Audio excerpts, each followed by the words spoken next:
ओम शान्ति। Good morning. आज मिति 2082 साल चैत 15 आइतबार, तदनुसार 29 मार्च 2026। रिभाइज मिति छ 2009 25/10। आज बाबाको अव्यक्त महावाक्य मुख्य हेडलाइनमा छ, सर्व खजानाहरूले सम्पन्न आफ्नो चेहरा र चालचलनबाट अलौकिकताको साक्षात्कार गराऊ। आज बापदादाले सर्व खजानाका दाता आफ्ना खजानाहरूका मालिक बच्चाहरूलाई देखिरहनु भएको छ। हरेक बच्चा सर्व खजानाहरूले सम्पन्न छ, किनकि बाबाले सबै बच्चाहरूलाई एउटै समयमा एकैनास सबै खजानाहरू दिनुभएको छ। ओम शान्ति। चारैतर्फका तीव्र पुरुषार्थी हिम्मत र उमङ्ग उत्साहले उड्ने, हिँड्ने होइन, उड्ने, चारैतर्फका बाबा समान सम्पन्न र सम्पूर्ण बन्ने, बाप दादाको दिल तख्त नसिन सदा बाबाको कम्बाइन्ड रूपको अनुभव र सहयोग लिने, हरेक बाबाका सिकिलधे स्नेही बच्चाहरूलाई बापदादाको याद प्यार एवं गुड मर्निङ, नमस्ते।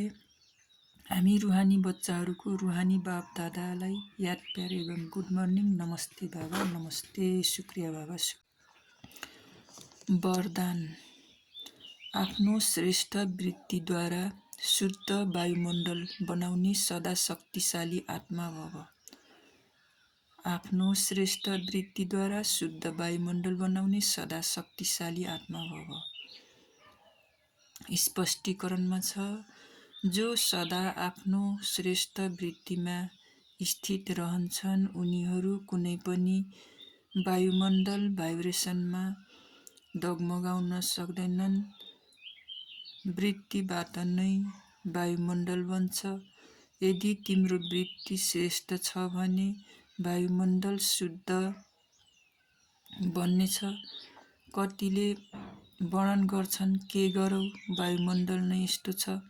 वायुमण्डलको कारण मेरो वृत्ति चञ्चल भयो। त्यसो भए त्यस समयमा शक्तिशाली आत्माको सट्टा कमजोर आत्मा बन्छन्। तर व्रत प्रतिज्ञाको स्मृतिले वृत्तिलाई श्रेष्ठ बनाइदियो भने शक्तिशाली बन्नेछौ। स्लोगन। गुणमूर्त बनेर सबैलाई गुणमूर्त बनाउनु नै महादानी बन्नु हो।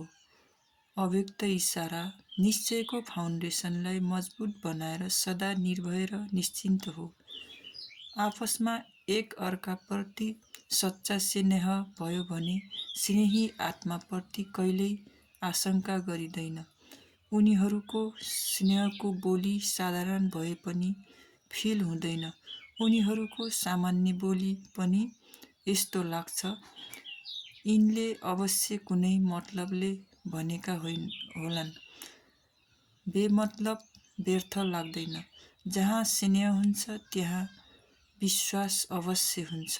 त्यसैले ब्राह्मण परिवारमा एक अर्काप्रति स्नेह वा विश्वास राखेर सम्पूर्ण निश्चय बुद्धि बनेमा ब्रह्मा बाबाका आशा पूरा गर्न सक्नेछौ। ओम शान्ति। Good morning.